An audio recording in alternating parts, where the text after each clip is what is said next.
नमस्कार दोस्तों। डॉक्टर भारतेंद्र मिश्र एक चर्चित नवगीतकार हैं।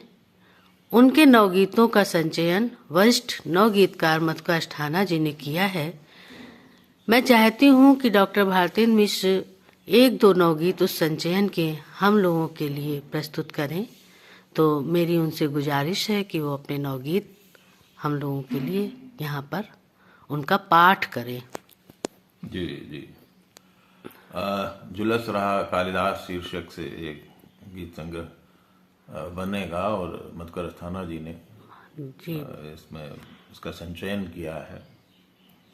आपने पहले अनुभव की सीढ़ी के नाम से किया था, तो बहरहाल मैं एक दो गीत आपके सामने रख रहा हूँ।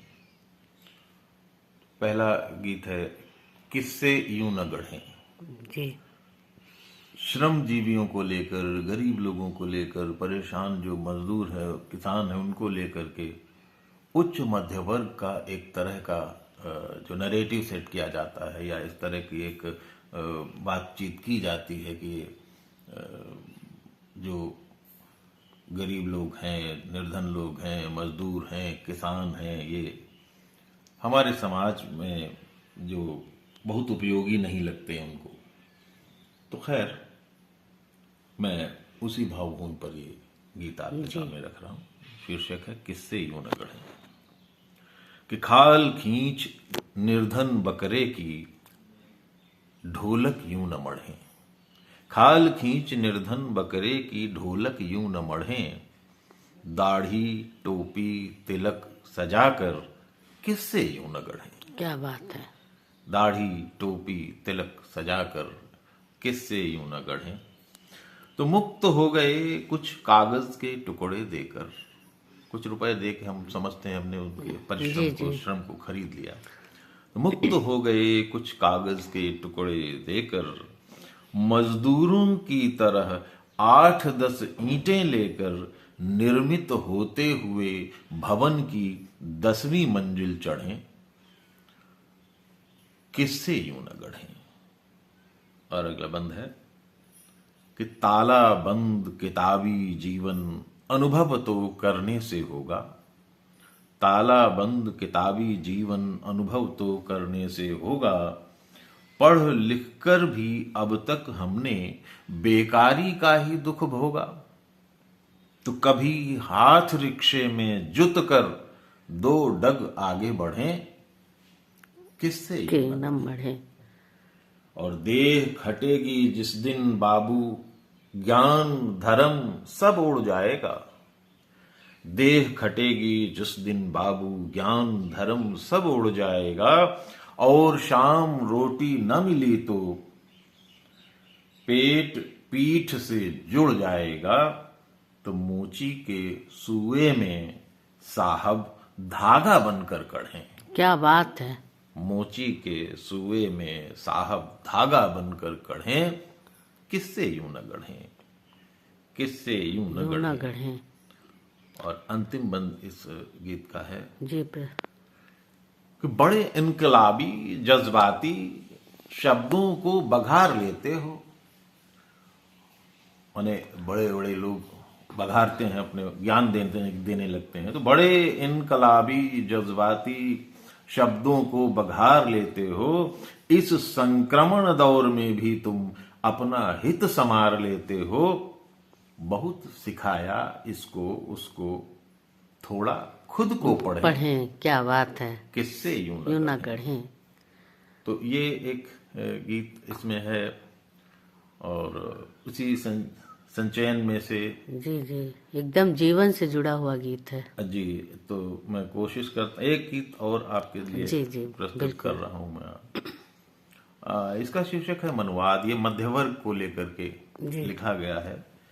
आप देखें कि जाति और धर्म की जो सीमाएं हैं या जो एक बैरियर के तौर पर आते हैं, वो मध्यवर्ग में है। ऊपर के जो बहुत हाई फाई परिवार हैं, धनाढ्य वर्ग है, वहां कोई जाति धर्म का अड़चन नहीं होती और बहुत नीचे के लोगों में भी नहीं होता जी। तो इसी भावभूमि पर एक गीत बना है, आपके सामने रख रहा हूं। इसका शीर्षक है मनवाद। कि ऊपर भी मनुवाद नहीं है, नीचे भी मनुवाद नहीं है। मध्य वर्ग की बात देखें, ऊपर भी मनुवाद नहीं है, नीचे भी मनुवाद नहीं है, यहीं बीच में कुछ लोगों में छिड़ी हुई है हल्दी घाटी। यहीं बीच में कुछ लोगों में छिड़ी हुई है हल्दी घाटी। शिखरों पर चढ़कर देखो तो दिखता कहीं विवाद नहीं है। ऊपर भी मनुवाद जफर और किस्नू में, लेकिन होता अब संवाद नहीं है। क्या बात है। जफर और किस्नू में, लेकिन होता अब संवाद नहीं है। ऊपर भी मनुवाद नहीं है, नीचे भी मनुवाद नहीं है। और ये जो सोया मध्य वर्ग है, इसको कैसे कौन जगाए। ये जो सोया मध्य वर्ग है, इसको कैसे कौन जगाए। सोच बिरानी, घर छोटा सा, दिल से इनकी नाक बड़ी है। क्या बात है, नाक बहुत बढ़िया प्रयोग है नाक का। जी जी। तो सोच बिरानी, घर छोटा सा, दिल से इनकी नाक बड़ी है। बात करेंगे परंपरा की, कल क्या खाया याद नहीं है। ऊपर भी मनवाद नहीं है, नीचे भी मनवाद नहीं है। और अंतिम बंद गीत का कि जात बड़ी है जिन लोगों की, अपनी जाति पर गर्व करने वाले लोग। तो जात बड़ी है जिन लोगों की, मुंह ढककर वो रोते भी हैं। जब कोई संकट ऐसी स्थिति आती है तो अपने आप में आत्मग्लानि से वो झूठे स्वाभिमान के कारण रोते हैं। तो जात बड़ी है जिन लोगों की, मुंह ढककर वो रोते भी हैं। सपना बस अभिजन बनने का, एलीट क्लास बनने की एक चाह है। सपना बस अभिजन बनने का, लूट मुफ्त खोरी जारी है। तो जाति धर्म के काकटेल बिन, आता उनको स्वाद नहीं है। ऊपर भी मनुवाद नहीं है, नीचे भी मनुवाद नहीं है।